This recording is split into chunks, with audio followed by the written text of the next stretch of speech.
예수님, 오늘 성 바르톨로메오 사도 축일 복음 묵상 함께 하도록 하시겠습니다. 성부와 성자와 성령의 이름으로 아멘.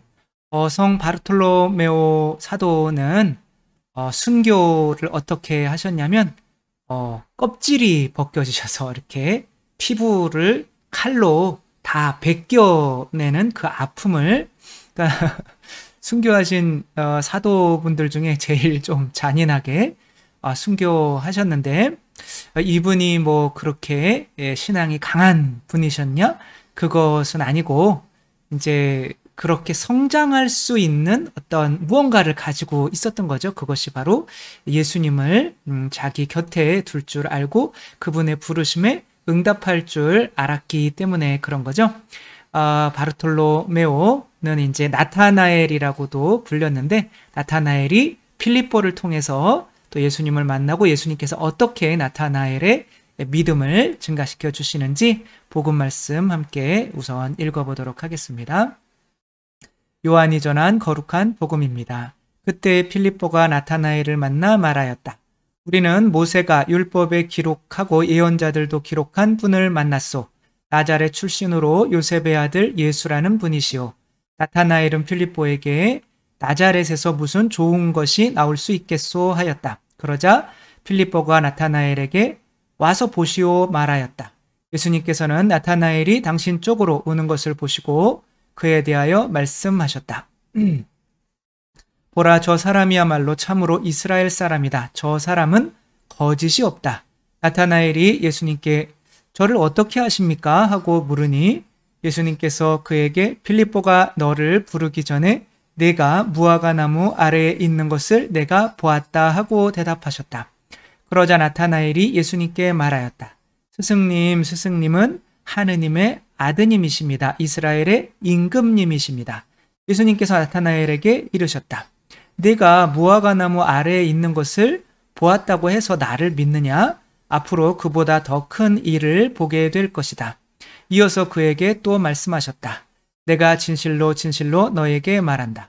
너희는 하늘이 열리고 하느님의 천사들이 사람의 아들 위에서 오르내리는 것을 보게 될 것이다. 주님의 말씀입니다. 그리스도님 찬미합니다. 나타나엘이 예수님을 이제 믿게 된 경위가 참 재미있죠, 그렇죠? 근데 이 말씀이 이해하기가 쉽지는 않아요. 예수님께서 이 나타나엘은 거짓이 없는 참 이스라엘 사람이다. 여기서 이스라엘 사람이 이제 하느님 나라의 백성을 의미하겠죠? 하느님 나라의 백성은 거짓이 없어야 된다라고 하는 것을 무화과 나무 밑에서 아마 묵상하고 있지 않았을까? 왜냐하면 아담과 하와가 에덴 동산에서 쫓겨난 이유가 무엇 때문에 그래요? 거짓말을 했기 때문에 자기 자신을 감추려고 죄인이 아닌 것처럼 무화과 나무 잎으로, 명확히 그 나무 이름이 나오고 있거든요. 무화과 나무 잎으로 자기를 가렸기 때문에 이제 하느님 앞에 하느님께서 이제 그건 안 되고 가죽옷을 입어야 돼. 그러니까 예수님의 살과 피인 거죠. 그렇죠? 그분의 의로움을 입어야 돼라고 알려주신 거죠. 이제 그렇게 예수님이 나자렛 분이다라고 할 때 필립보가 나자렛에서 뭐 예언자가 나올 수 있나? 라고 하다가 예수님이 이 사람은 거짓이 없다라고 하니까 저를 어떻게 하십니까? 네가 무화과 나무 밑에서 그런 생각하는 걸 내가 봤었잖아. 그러니까 사람의 생각까지 알아보시는 예수님께 당신은 주님이십니다. 하느님이십니다. 그러니까 야, 내가 무화과 나무 아래에 있는 걸 봤다고 그래서 나를 믿니? 너는 이제 천사가 야곱의 사다리를 통해서 하늘로 오르내리는 것도 보게 될 거야. 아마 이것도 이제 다시 하늘나라로 올라가기 위해서 이제 아무튼 그런 신비로운 것까지도 이제 실제로 보게 된다는 게 아니라 이것도 아마 상징적인 의미, 예수님이 돌아가셨을 때 머리맡에 천사 한 명, 발에 천사 한 명, 그게 이제 천사가 오르락내리락 하는 야곱의 사다리, 그 예수님이 죽으셔야 하늘과 땅이 열리는 아마 이것을 말씀을 하셨을 텐데, 아무튼 뭐 이렇게 알아들었든 못 알아들었든 이 바르톨로메오는 이때 당시에 이 예수님을 무시하던 모습에서 이제는 예수님을 증언하기 위해서 자기 자신의 생명을 이렇게 순교할 수 있는 믿음까지 올라왔는데, 그러기 위해서는 뭐가 필요했나? 나를 어떻게 아십니까? 라고 당신을 인정해주는 사람가 바로 예수님이죠. 그쵸? 그게 필요했다는 거죠. 그쵸? 아이들이 막 두 발로 걷고 옹알이를 하려고 그럴 때 옹알이는 한 2만 번 해야 엄마라는 말이 나온대요. 해다가 그러니까 이제 해본 적이 없으니까 말을 연습하는데 엄청 시간이 걸리는 거죠. 두 발로 걷는데도 한 2,000번 정도가 평균적으로 넘어져서 머리가 깨져야만 걸을 수가 있는 거죠. 그런데 사람이 변하려면 그만큼 노력을 많이 해야 되는데, 내 주위에 나를 너는 진짜 이스라엘 사람이야, 너는 거짓이 없잖아, 너는 할 수 있어 라고 하는 사람이 없다면 엄청나게 힘들겠죠. 그쵸? 내가 어느 변화하는 게. 그래서 미국에서 가장 또 유명한 의사 중에 한 분은 벤 카슨이라고 하는 의사이신데, 이분에게 독일, 이제 처음 이제 아주 오래된 이야기인 거죠. 독일 한 부부가 찾아온 거죠. 우리 아이들 좀 어떻게 해달라고. 지금 잘 안 보일 수는 있는데 요 밑에 지금 아이들이 머리가 이렇게 붙어 있어요. 이것을 샴쌍둥이라고 하죠. 그렇죠? 이때 당시로는 샴쌍둥이 분리 기술, 머리를 자르는 거예요.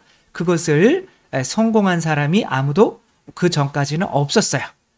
왜 그러냐면 문제가 뭐냐면 과다출혈 때문에.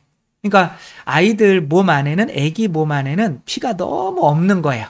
그래서 그 피가 너무 없는 상태에서 이 아이의 이게 뇌를 이렇게 잘라서 이렇게 거기 또 혈관들을 다 이어야 하고 하는 그 시간이 뭐 20시간이 넘게 걸리는데, 그 20시간 넘게 걸리는 동안 아이들이 그 피로 감당을 할 수가 없는 거죠. 그래서 성공을 못 하고 있었던 거죠. 근데 이제 이분이 전 세계에서 처음으로 이 샴쌍둥이 이 수술을 하셨던 분이고, 나중에 정치까지 해서 뭐 클린턴보다 한때는 이렇게 앞섰던 그 당에서, 클린턴이 아니라 그 누구예요? 트럼프 대통령보다 앞섰던 그 분이고, 나중에 트럼프가 이제 역전시켜서 대통령을 하게 되는 거죠. 그런데 이제 트럼프가 이제 장관을 시켰죠, 대통령이. 아무튼 장관까지 이렇게 미국에서 흑인으로서 아무튼 뭐 이렇게 떨리지 않는 손이라는 별명을 가진 존스 홉킨스 대학 그 병원이 이제 미국에서 의대로는 가장 유명하잖아요. 그렇죠? 거기에서 최연소 33살의 신경학 뭐 신경과에 이제 거기에 담당 그 뭐라요? 과장이라고 그러나요? 그것까지 아무튼 최연소로 뭐 엘리트의 길을 걸어왔는데, 그래서 이분이 똑똑했냐? 멍청이 정도는 아니겠지만 바보는 아니겠지만 아무튼 지지나 정도였던 거죠. 학교에서 이제 아이들 학교에서 공부하면 맨날 빵점 맞는 거예요. 그런데 빵점 맞고 그러니까 아이들한테 비웃음 당하고 이렇게 하니까 이제 여기에 누가 끼어들어야겠어요? 엄마가 끼어들어야겠죠. 그렇죠? 우리 주위에 누가 있어야 되느냐에 따라서 내가 어떤 사람이 되느냐가 다른 거죠. 그렇죠? 이 벤 카슨이라고 하는 사람 10달러짜리 지폐에 다른 사람 얼굴을 새겨 넣는다면 누구를 새겨 넣겠는가? 이렇게 물었을 때 엄마를 새겨 넣겠다 이렇게 얘기했어요. 왜? 자기를 만든 게 엄마니까. 그러니까 이 엄마는 글을 읽을 줄을 몰랐어요. 그러니까 자기도 나는 바보야 라는 생각으로 살아서 내가 커보니까 글도 읽을 줄 모르니까 너는 할 수 있어 라고 자기에게 주위에서 그런 말을 이렇게 너는 할 수 있어라는 말을 해주었던 사람이 아무도 없는 거예요. 그러니까 이제 이 엄마는 이제 가정부, 남의 집 청소하고 애기 돌봐주고 하는 일로 아이를 키우고 있는데, 나는 바보예요. 나는 공부 못하겠으니까 너는 할 수 있어 라는 말을 하루에 수십 번씩 하는 거죠. 너는 머리가 안 좋은 게 아니라 노력을 안 해서 그래. 근데 이런 말은 우리 엄마들도 많이 하지 않나요? 너는 엄마 아빠 머리 닮아서 똑똑해. 아무튼 그렇게 이 아이를 이제 계속 북돋아 주고, 그리고 이제 청소하러 가는 집이 교수님 댁인 거예요. 그러니까 교수님이 공부하는 모습을 아이들한테 알려주는 거야. 그 교수님은 일주일에 책 2권 이상을 읽더라. 그러니까 2권이요? 말도 안 돼. 라고 하는데 이제 아이가 엄마가 그렇게 자기들 위해서 고생해주고 믿어주고 하니까 자기들도 짜증나잖아요. 그러니까 바보가 안 되려면 어떻게 해야 돼요? 해야죠. 그래서 자기들도 책을 이제 형제인데 2개씩 이렇게 일주일에 한 번씩 읽다 보니까 나중에는 어떻게 되냐면 전교 1등을 하게 되는 거죠. 그러나 당시에는 흑인들이 공부 잘하는 경우는 거의 없었던 거죠. 그러니까 이 1등 상을 받는데도 선생님이 나와가지고 자 봐봐 얘는 흑인이야. 근데 아빠도 없어. 아빠도 일찍 죽어가지고 아빠도 없어. 그런데 1등 하잖아. 근데 네 백인들은 왜 1등을 못하니? 이거 왠지 칭찬인가요? 비꼬는 건가요? 비꼬는 식으로 이렇게 하며 계속 상처를 받죠. 의사가 되어서도 마찬가지인 거예요. 그러니까 의사가 되어서도 이제 인턴을 하고 있는데 이제 다른 의사들이 아무도 없는 거예요. 그런데 인턴으로서 어떤 이렇게 의견을 제시하잖아요. 그러니까 깜둥이는 가만히 있어. 너 네 얘긴 필요 없어. 뭐 이런 식으로 무시를 당하고 근데 다른 담당 의사들이 다 컨퍼런스에 갔을 때 이 의사만 인턴만 남았는데 인턴은 수술을 못하게 돼 있거든. 자격이 아직 없는 거예요. 근데 이제 뭐 위급한 폐보를 뭐를 이렇게 수술을 해야 되는 엄청나게 힘든 수술 환자가 들어온 거예요. 그러니까 의사가 없었으니까 죽어야 돼. 그런데 이제 이 사람이 어쩔 수 없이 이제 수술을 하게 되죠. 근데 아주 잘했어요. 그러니까 아주 실력이 아주 뛰어난 거죠.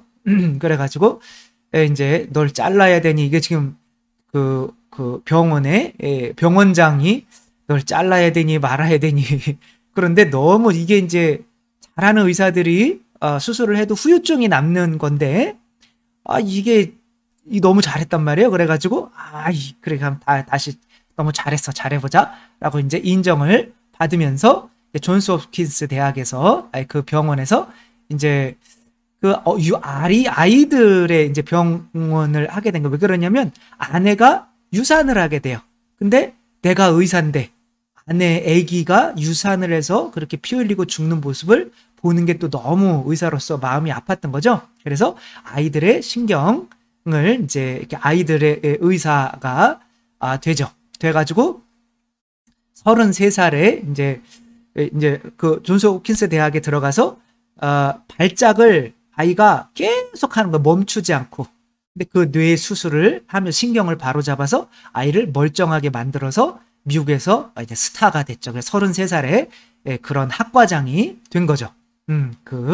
그리고 이제 굉장히 잘 나가기 때문에 이제 수술을 해달라고 왔는데 아직까지는 샴쌍둥이 이 수술을 성공한 사람이 없는데 그것을 이제 본인은 한번 해보겠다고는 했는데 걱정이 되는 거예요. 그런데 또 누가 찾아오겠어요? 엄마가 다 커서도 찾아와서 엄마 알아. 나 할 수 있다는 거 알아. 그러니까 엄마가 안아주면서 그래 너 진짜 할 수 있어. 넌 할 수 있어. 라고 하면서 지금 뒤가 보니까 엄마가 막 설거지를 하고 있는데 수도꼭지가 보이는 거예요. 근데 수도꼭지에서 물이 한 방울 띡띡 떨어지는 거예요.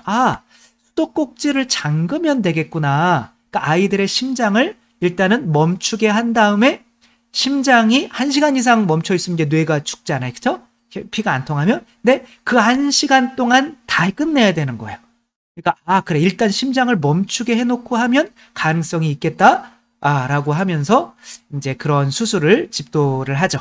그리고 이 아이들의 머리를 떼내고 시간은 22시간. 그러나 중요한 그 시간은 아이들 1시간 동안은 이제 심장을 멈추게 해놓고 막 이렇게 한 거죠. 그 나머지는 뭐 정형외과에 와서 이제 혈관들 막 이렇게 하고 하는 그런 수술을 22시간 동안 하고 엄마 아빠가 이제 22시간 동안 기다렸잖아요. 그쵸?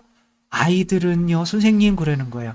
그 선생님이 나오시더니 어떤 아이부터 볼래요? 그러니까 한 명은 죽었을 거라고 생각을 한 거죠. 아무리 해도. 그랬는데 어떤 아이부터 볼래요? 이렇게 하니까 막 너무 막 감사하다고 이렇게 끌어안고. 그러니까 이거 너무 이런 것은 얼마나 감사한 일이에요. 그쵸? 그리고 의사로서도 둘 다 살렸다는 거죠. 그쵸? 어떤 아이부터 볼래요? 이렇게 이야기를 하니까 너무 놀란 거죠. 그쵸? 그렇게. 이분이 이제 의사가 되려고 하는 사람들 어떤 그 방안에는 이분의 사진들이 걸려 있다는 거죠. 그렇죠? 흑인으로서 엄청난 그런 업적을 보인 거죠. 우리 주위에는 딱 사람들이 두 부류로 나뉘어요. 너는 할 수 있어. 너는 할 수 없어. 그러니까 저 같은 경우도 저의 이제 꿈을 이야기하면 저의 꿈은 그런 거예요. 이야기할까요? 그래서 저의 꿈은 진짜 그러니까 아우구스티누스가 하나의 신학 체계를 이렇게 해놓고 아우구스티누스로 또 뭐 한 7, 800년, 800년, 900년 뒤에 또 토마스 아퀴나스가 어떤 신학 체계를 성립했고 그러면 또 그 토마스 아퀴나스가 창립한 또 한 800년, 900년이 또 지났잖아요. 그렇죠? 근데 그 이후로는 새롭게 신학 체계를 정리한 사람이 없는 거예요. 감히 제가 그 자리를 한번 노려볼까? 라고 이렇게 하는 거죠. 근데 그렇게 얘기를 하면 두 부류로 나뉘어요. 그러니까 한 부류는 감히 네가 그동안 7, 800년 동안 아무도 못했는데 감히 네가 라고 하는 사람이 있고 신부님은 뭐든지 다 할 수 있어요. 라고 하는 사람이 있어요. 그러니까 그런 얘기를 하면 교만하다 감히 라고 하는 사람이 있고 너는 할 수 있어 라고 하는 분이 있어요. 그러면 여러분은 여러분 옆에 누구를 두겠어요? 할 수 있다고 하는 사람을 두겠어요? 아니면 그건 교만한 생각이에요. 정신 좀 차리세요. 겸손해지세요. 라고 하는 사람을 두겠어요. 당연히 성모님은 뭐라고까지 불렸어요? 하느님의 어머니까지 되는데 그래요. 내가 당신께서 하느님의 어머니가 된다고 하면 가브리엘 천사가 그럼 그걸 믿을게요. 라고 해서 하느님의 어머니가 되는 거잖아요. 그렇죠? 그럼 여러분들은 여러분들에게 여러분 자식들에게 너는 그런 꿈은 안 돼. 조금 적당한 꿈 좀 꿔. 라고 하는 엄마 아빠가 되어야겠어요. 아니면 너는 하느님의 자녀고 그렇기 때문에 물 위도 걸을 수 있으니까 뭐든지 할 수 있어. 라고 하는 어머니가 되겠어요. 자, 여러분들도 믿어주는 어머니가 돼야 되고, 그쵸? 왜냐면은, 뭐 별거 없어요. 그러니까 두 발로 걷는 개가 있잖아요? 그럼 그 개는 사람이 주는 음식을 먹고 나도 사람처럼 두 발로 걸을 수 있어 라는 개한테도 믿음이 생긴다니까요. 그럼 믿음이 생기지 않으면 이게 뭐 수천 번 수만 번 연습을 해야 될 텐데 그런 믿음을 계속 주는 이렇게 두 발로 걸으려고 할 때 계속 좋아해주는 그 인간이라는 주인이 옆에 있을 때 그 두 발로 계속 걷고 다니는 거죠. 그쵸? 그런 것처럼 좋았어. 넌 할 수 있어. 나 지금 방금 유리창 깼는데 그러니까 여자애가 좋았어. 넌 할 수 있어. 라고 하니까 뭐지? 이렇게 해서 메이저리거가 되는 거죠. 그쵸? 우리 주위에 꼭 이 사람은 붙잡아야 되는 사람이 있고 이 사람은 웬만하면 좀 내 곁에서 떨어뜨려 놓아야 하는 사람이 있는 거죠. 나는 또 어떤 사람이 되어야 될지 내 주위에는 어떤 사람을 두어야 할지 그것을 생각하며 정말 꼭 붙잡아야 되는 사람, 그 사람은 여러분들이 무엇이든 할 수 있다고 옆에서 계속 믿어주고 말해주는 사람이라는 거 잊지 않았으면 좋겠습니다. 주님께서 여러분과 함께 전능하신 천주 성부와 성자와 성령께서는 여기 모인 모든 이에게 축복을 내리시어 길이 머물게 하소서. 주님과 함께 가서 복음을 전합시다. 하느님 감사합니다. 성부와 성자와 성령의 이름으로 아멘. 감사합니다. 사랑합니다.